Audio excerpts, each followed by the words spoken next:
All right, so I wound up spending a little bit of time looking at everything for the electric lift on this John Deere 214. It came with an extra electric actuator, linear actuator. So I assumed that the actuator that's actually on the tractor is malfunctioning, but it doesn't look like it is now. Once I got some connections cleaned up and got a good ground wire to the solenoids, it's functioning.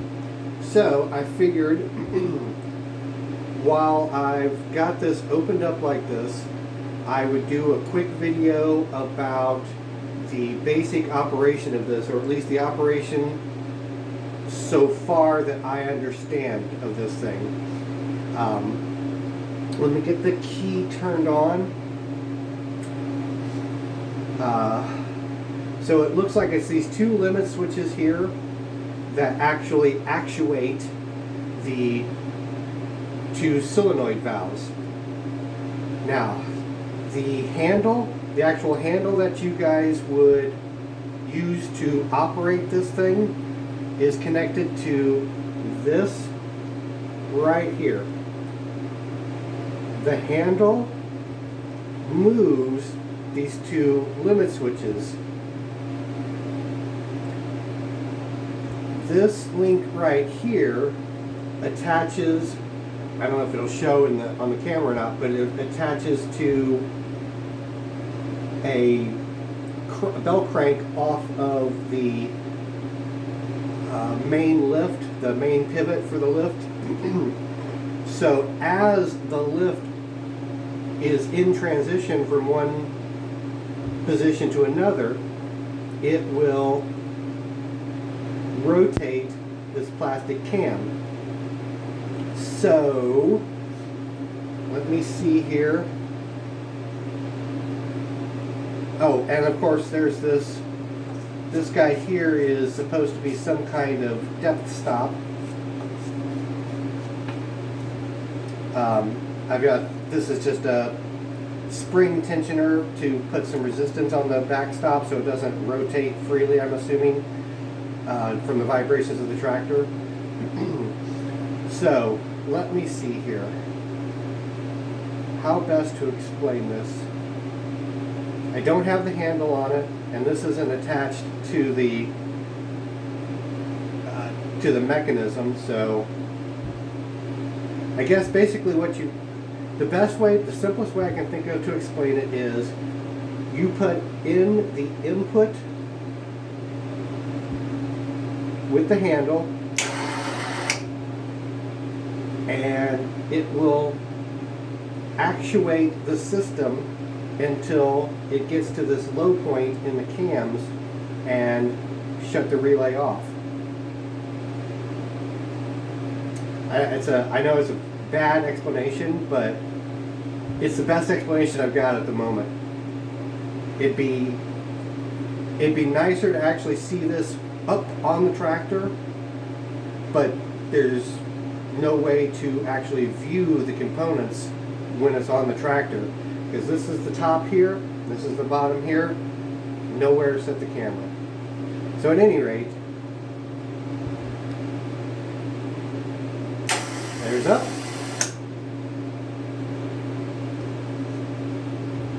there's down.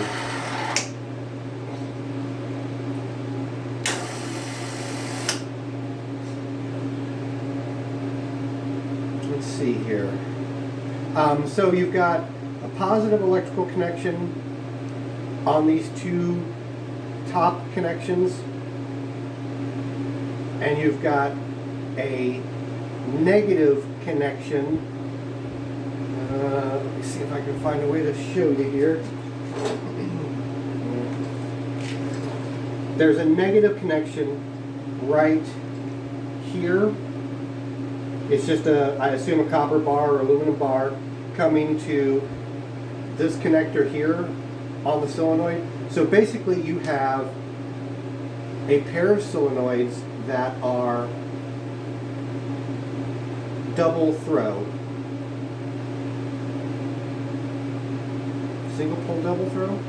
Double pole double throw? Anyways, the solenoids are 2-position solenoids, and you've got your negative connection here and here, your positive connections here and here.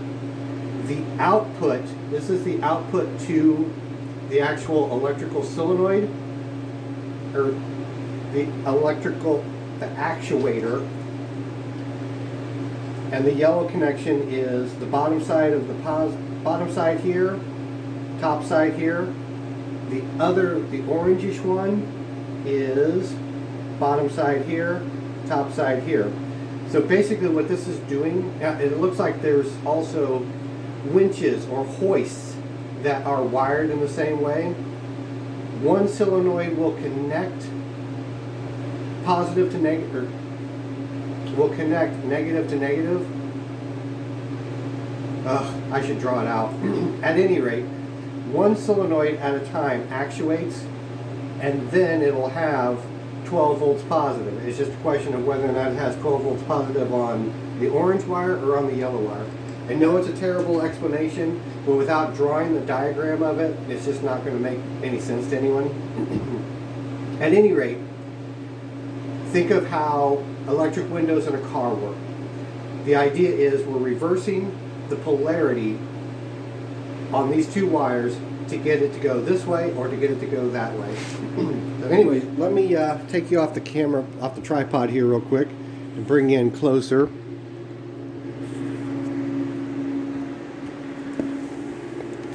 So here's the 2 limit switches I was telling you about. This is the mechanical stop. And there's a little friction pawl that's supposed to be on there like that.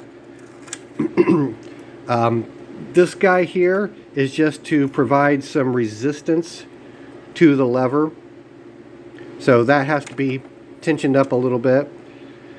This is the plastic cam I was telling you about.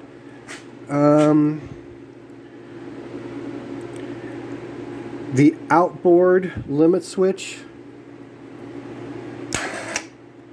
So the outboard limit switch is the one that actuates in the downward position. The inboard limit switch goes up. Oop. And boy does it move easy.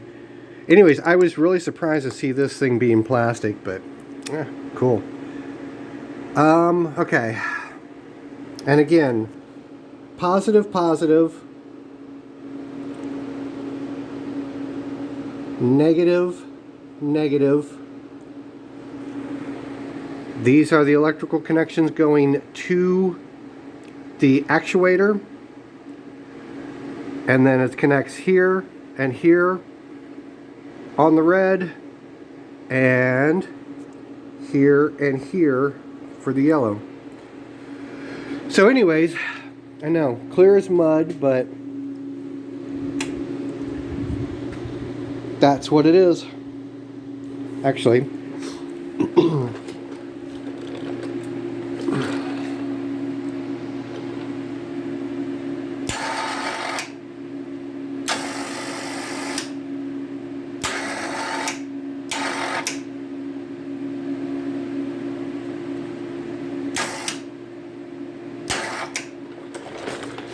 and that is the actuator, or that's where I was saying that this connects to.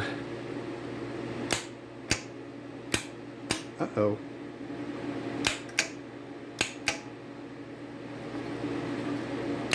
There we go.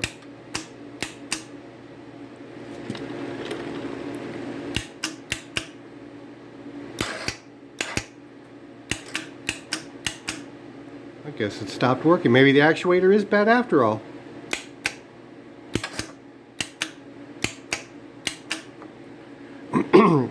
At any rate, I guess I'll have to troubleshoot this a little bit more.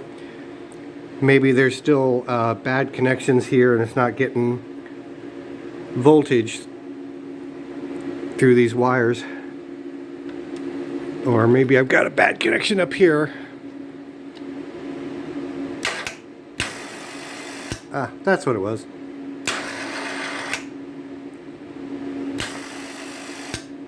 Okay, that's better. All right. Anyways, I'll catch you guys later.